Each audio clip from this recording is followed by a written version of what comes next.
భారత యుద్ధ విమానాల చరిత్రలో ఒక శకం ముగిసింది. మన దేశ గగనతల రారాజులుగా పేరొందిన మిగ్-21 బైసన్ యుద్ధ విమానాలకు ఐఏఎఫ్ ఇక గుడ్ బై చెప్పనుంది. ఇప్పుడు మన దేశం దగ్గర ఉన్న 29 యుద్ధ విమానాలకు సెప్టెంబర్లో ఫేర్వెల్ నిర్వహించనున్నట్లు ఐఏఎఫ్ తెలిపింది. 1963లో ఫస్ట్ టైం ఇవి ఇండియన్ ఎయిర్ ఫోర్స్లో చేరాయి. అప్పటికి మన దేశం దగ్గర ఉన్న ఫస్ట్ సూపర్సోనిక్ ఎయిర్ క్రాఫ్ట్లు ఇవే. ఇవి గేర్ సిస్టంతో పనిచేయడం వల్ల గంటకు 2000 కిలోమీటర్ల వేగంతో ప్రయాణించగలవు.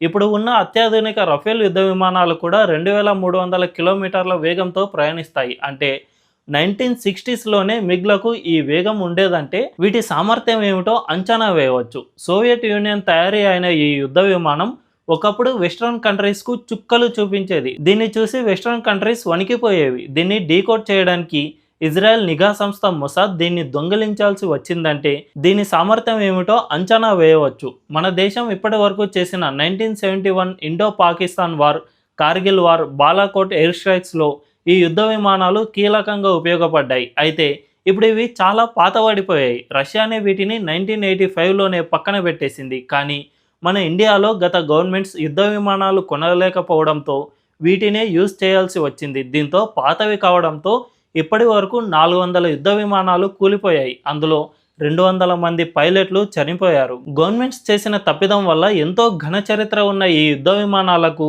ఫ్లయింగ్ కాఫిన్స్ అంటే ఎగిరే శవపేటికలు అనే పేరు వచ్చింది. మొత్తానికి ఇప్పుడు మోదీ గవర్నమెంట్ కొత్త యుద్ధ విమానాలను కొనడంతో వీటికి సెప్టెంబర్లో వీడ్కోలు పలకనున్నారు.